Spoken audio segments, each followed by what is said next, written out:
Десятилетиями массовая культура кормила нас романтическим мифом о ворах в законе.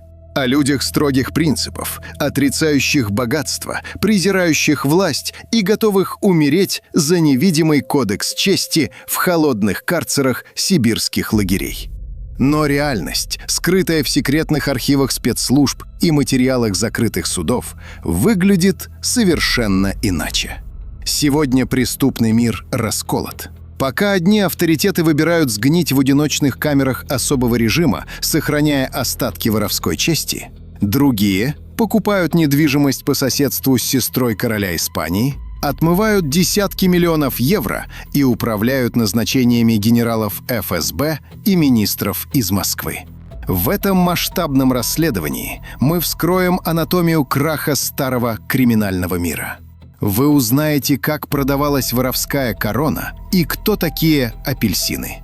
Как петербургский синдикат стал теневым отделом кадров правительства России. И самое главное, какая новая страшная сила сегодня захватывает власть в российских тюрьмах, не оставляя классическим ворам шанса на выживание. Это Crime Time.ru. Мы начинаем. Разрушение ортодоксального воровского кодекса началось не вчера. Еще в 70-е годы в грузинской ССР появились первые трещины. Теневые дельцы, цеховики, нуждаясь в силовой крыше, поняли простую вещь – статус можно купить. На криминальном рынке начали появляться люди, никогда не сидевшие в тюрьме, но щедро оплатившие свой титул «вора в законе». Настоящие арестанты с презрением прозвали их апельсинами или лаврушниками. Но апогей этой деградации пришелся на период с 2008 по 2013 год. В это время развернулась кровопролитная война между двумя могущественными кланами – Аслана Усаяна и Тариэла Аниани. На кону стояли колоссальные потоки, включая тендеры на олимпийские стройки в Сочи. Чтобы получить большинство голосов на сходках, клан Хасана начал массовые, так называемые «штамповки». Ворами объявляли абсолютно случайных, лояльных людей, игнорируя любые правила. Корона обесценилась. После ликвидации деда Хасана снайпером в криминальном мире образовался вакуум власти. И тогда, в 2015 году, из испанской тюрьмы возвращается Захарий Калашов, Шакро молодой. Понимая, что институт воров находится на грани полного распада, он созывает глобальную сходку и идет на беспрецедентный шаг. Шакро выпускает воровской прогон, в котором вводит абсолютный мораторий на новые коронации. Более того, он ставит под вопрос статусы более 130 человек, коронованных во время войны кланов. Сотни апельсинов лишаются права распоряжаться региональными общаками. Это была последняя попытка спасти систему, но было уже слишком поздно. Высшая элита преступного мира давно играла по другим правилам. 13 июня 2008 года. Правоохранительные органы Испании проводят операцию под кодовым названием «Тройка». Они арестовывают лидеров Тамбовско-Малышевской ОПГ, тех самых бандитов, которые в начале 90-х кошмарили Санкт-Петербург. Но теперь Геннадий Петров жил на вилле за 20 миллионов евро по соседству с сестрой короля Испании, коллекционировал подлинники Сальвадора Дали и отмывал десятки миллионов через сеть из 19 подставных компаний по всей Европе. Но когда испанская прокуратура во главе с бесстрашным спецпрокурором Хосе Гриндой начала расшифровывать телефонные прослушки Петрова, они схватились за голову. Выяснилось, что Тамбовско-Малышевская группировка – это не просто мафия.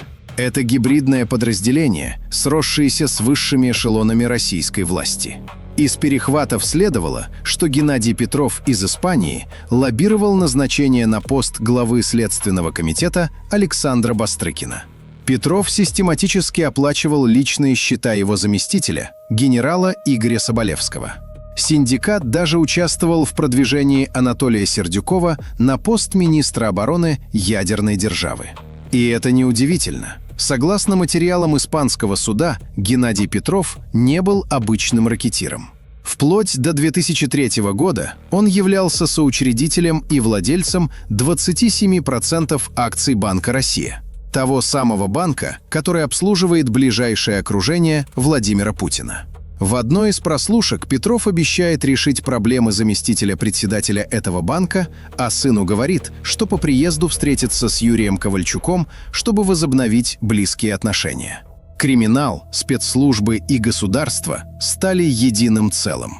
Влияние синдиката было так велико, что они вмешивались даже в геополитический спорт.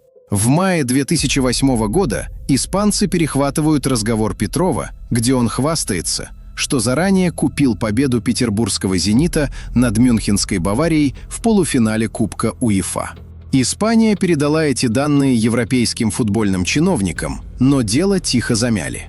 Никто не хотел ссориться с русскими газовыми деньгами. Процесс в Испании длился 10 лет. Двое финансистов синдиката пошли на сделку со следствием и официально признали свою вину в отмывании денег мафии. Казалось, приговор предрешен. Но в октябре 2018 года суд Испании полностью оправдывает всех 17 подсудимых. Как такое возможно? Защита принесла в испанский суд официальную справку от ФСБ России о том, что Геннадий Петров никогда не состоял в ОПГ и является добросовестным бизнесменом. Орган, руководство которого мафия сама же и назначала, выдал ей индульгенцию. И европейская Фемида проглотила эту наживку, закрыв самое громкое дело десятилетия. В то время как высшая каста переодевалась в деловые костюмы, в среднем звене воровского мира происходили фатальные сбои системы. Знакомьтесь, Андраник Сагаян, он же Запленинаканский. В 2007 году он организует заказное убийство в центре Праги. Из-за ошибки киллера погибает невинный человек. Суд Чехии заочно дает Запу 22 года строгача. Спасаясь от европейской тюрьмы, Зап сбегает в Армению. Там он получает негласный иммунитет от властей. За его поступки воровская сходка лишает его титула. Его официально раскороновывают. По воровскому кодексу он стал никем. Но что делает Зап? Он просто плюет на воровской закон. Опираясь на свою частную армию боевиков и покровительство силовиков, бывший вор начинает охоту на действующих авторитетов. В 2017 году в Стамбуле его киллеры расстреливают действующего вора в законе Дата Панкисского. Этот прецедент доказал всему криминальному миру. Старые правила больше не работают. Наличие денег, связей в органах и отряда киллеров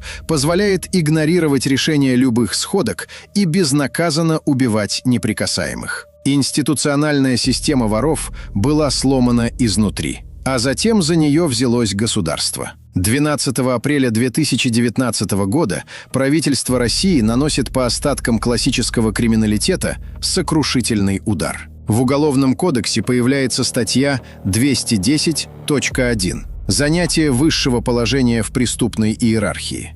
Это была юридическая гильотина. Теперь полиции не нужно было доказывать, что авторитет совершил убийство или кражу. Достаточно было доказать сам факт его статуса. Татуировки в виде звезд на ключицах, воровские прогоны или гордый ответ на камеру «Да, я вор в законе». Все это теперь гарантировало от 8 до 15 лет тюрьмы. Большинство авторитетов в панике бежали в Турцию и Объединенные Арабские Эмираты. Но для тех, кто уже сидел в тюрьме, начался ад. Показательный пример – дело Шалвы Хонского. Вор старой формации, коронованный еще в 1992 году. Отбывая срок в колонии Пензы, он продолжил собирать общак и решать вопросы. Следователи поставили его перед выбором. Либо он на видеокамеру отказывается от воровской короны и ломает свою честь, либо получает новый гигантский срок. Шалва выбрал честь. Летом 2025 года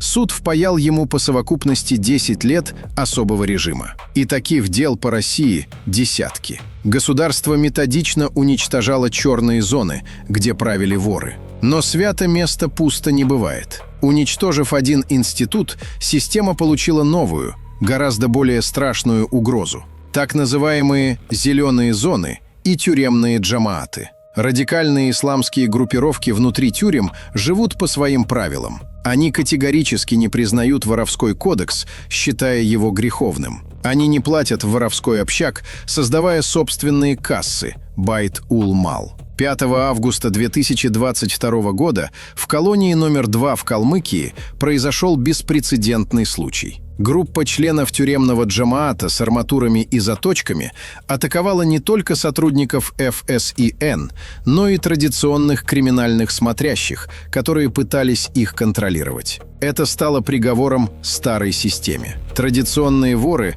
окончательно утратили монополию на силу в тюрьмах. Они больше не могут гарантировать порядок даже администрации. Институт воров в законе, созданный в советском ГУЛАГе, мертв. Он не выдержал проверки миллиардами долларов и глобализацией. Те, кто оказался умнее и хитрее, конвертировали свои криминальные татуировки в банковские счета, депутатские мандаты и справки от ФСБ, став частью легального мафиозного государства. А те, кто остался верен старым понятиям, методично перемалываются государственной машиной по статье 210.1, либо физически уничтожаются новыми радикальными группировками прямо в бараках. А как считаете вы, было ли оправдание русской мафии в Испании результатом невероятной коррупции на уровне Евросоюза? Или это блестящая победа отечественных спецслужб? И кто страшнее для общества? Старые воры в законе или новые тюремные джамааты? Пишите ваше мнение в комментариях. Нам важно его услышать. Ставьте лайк, если цените глубокую аналитику и расследование. Подписывайтесь на канал Crime Time.ru и не забудьте нажать на колокольчик. Берегите себя. Дальше только жесткая правда. До скорого.